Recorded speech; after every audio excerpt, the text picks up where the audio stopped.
AEW Dynamite ratings hit record low. The next target of the Wyatt 6 has potentially been revealed, and Joe Hendry has defeated The Undertaker, The Rock, and John Cena in Twitter views. Nice non-controversial story to kick things off. Looking forward to seeing the comments section here. AEW Dynamite ratings hitting a record low. So this week's episode of AEW Dynamite, we're looking at the build to Forbidden Door, of course, averaging just 502,000 viewers on TBS. This is a big 26.3% drop from the previous week, and the third lowest audience total in the history of the show, and the only reason for that being those other two episodes are the Saturday Night Dynamite specials. As far as Wednesday Night Dynamite goes, this is the lowest viewed ever. Initially, when these figures were released, a lot of people thought that they might be an error because of the massive drop, but they were quickly confirmed by multiple sources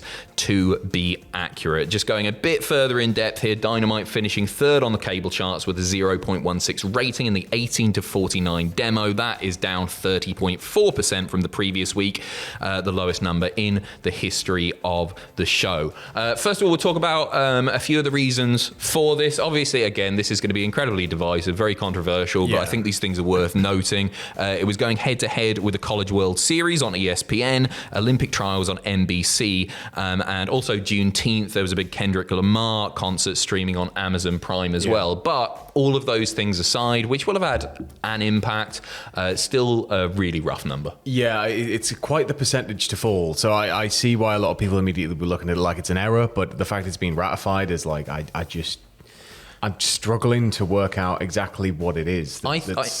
First of all, right, this is one metric, but it's a very, very important metric, given the bigger wrestling companies make so much of their revenue from TV licensing deals, TV rights deals.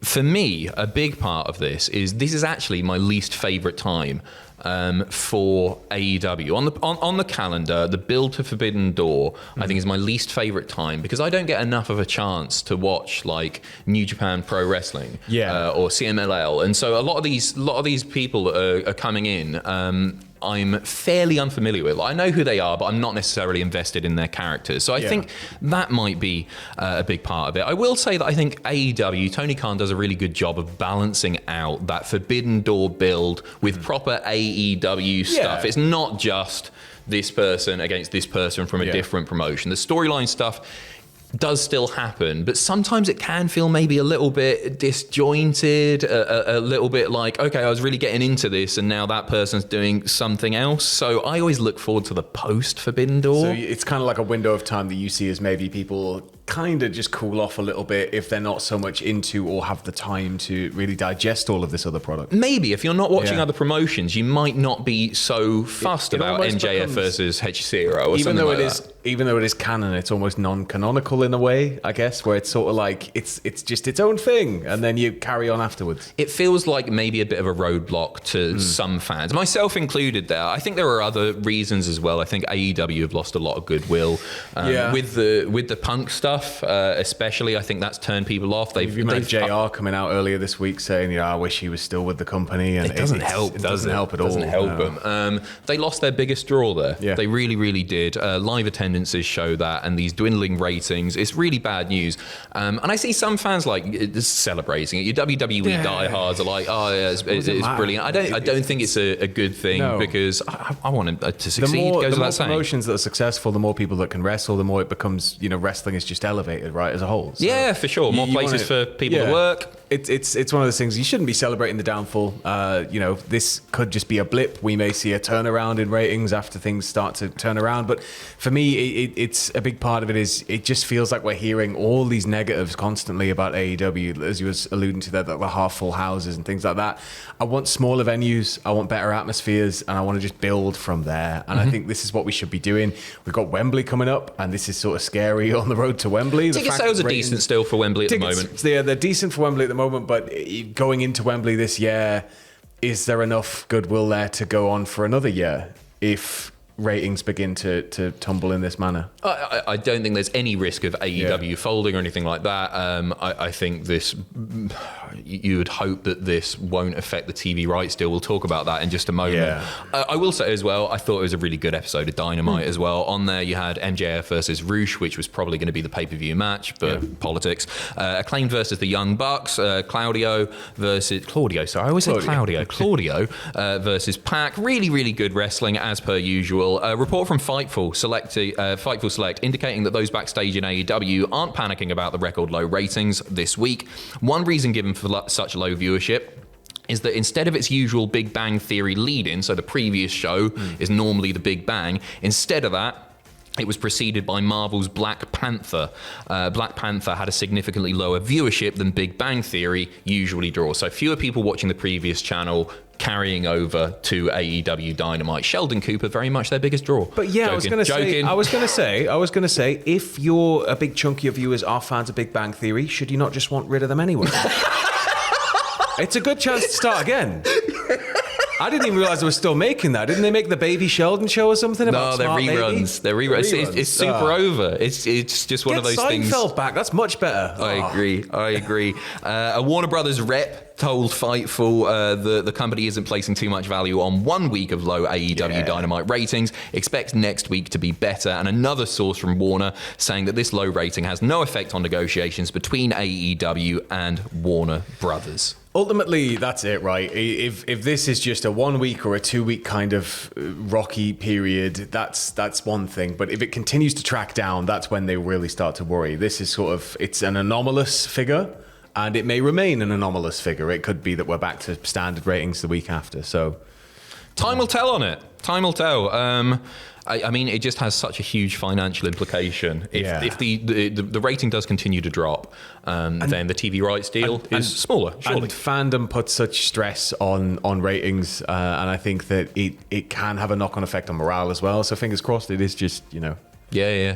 I find it really fascinating. A lot of people, and understandably, right? It doesn't affect the show, your enjoyment of the show or anything like that. It's just how many people watch it, right? I like the business side of wrestling as well, and I find all this stuff really, really fascinating. I've been reading up on it all morning. We stick with AEW. A very quick Darby Allin update. Cast your minds back to Double or Nothing. The Elite defeating Team AEW there. Darby Allin hung up like a kipper, dangling about, got the super kick, boom, thumbtacks. And then since then, Darby hasn't been seen on AEW programming. Fightful Select again with a quick update on that. He's just been given additional time to heal up after the match. His face was obviously injured, and then he took the super kick, so it's even worse now. It's just face was injured. His foot was like snapped in half. He was supposed to be doing Everest. He went through that pain He's a nutter. He never stops. He never stops. An absolutely insane. Keep him, just sellotape him to a chair at home, let him heal, and then bring him back slowly. He came with a flamethrower. I mean, oh my! Did you mention the bus? He got hit by a bus as well. Got hit by a bus. That was just out and about. He was just walking around, hit by a bloody bus. Darby Allin is insane. We head over to WWE NXT now. A note from the Observer regarding Julia. A lot of speculation that she was going to be there on that 7th of July show in Toronto. That's very much not the case according to this report. She and those in Japan and one source in NXT denying the story from the beginning. She's injured. She had surgery on her wrist recently. Won't be ready by that date. And it looks like she's going to be coming later in the year. Very excited to see Julia, of course. I think she's awesome. She makes sense as a massive surprise debut now because she's already been announced. She's already popped up. We already know she's with the company. It doesn't make sense for me to just announce her. Maybe have her as if there's an open challenge or somebody, have her come in that way. I'd feel it would be like a really big monumental kind of it's going to be huge when she gets there for sure. It looks like we're going to get Perez versus Lola Vice on that show. The Wyatt Six has been the talk of the town this week. They even got into the American right circles who thought it was some sort of, they were talking about things they shouldn't be talking about. They got shut down. Well, this is what happened, right? This is what we're going to talk about. The Pat McAfee show this week on June 20th. The host all saw something. They were like, oh, what's that over there? Boo, the lights go out, right?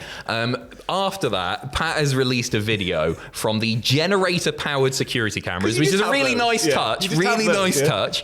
And he's talking. They see all of a sudden this drone over there, and then the Navy SEAL, Jack Carr, who apologies, I'm not familiar with, takes it down, takes it down, and then Pat basically goes, "Don't worry, it wasn't the Wyatt Six," and it's been revealed that it was all a big marketing stunt to promote Jack Carr's new book, Red Sky Morning, out now. Check it out. However, on yesterday's episode of the Pat McAfee Show, once again the feed cut abruptly. However, a blue screen flashes up with white letters saying, "You lied." Yeah, it's Eddie. I'm really, really enjoying all of this sort of. We've had a few attempts at these kind of characters. We, of course, had Sami Callihan's character in NXT who was a hacker. Yeah, we had Retribution kind of doing some of it, and they never really went whole hog. It's like when you watch a film and it goes to security camera footage and it's a pristine movie quality camera like filming you in a corner.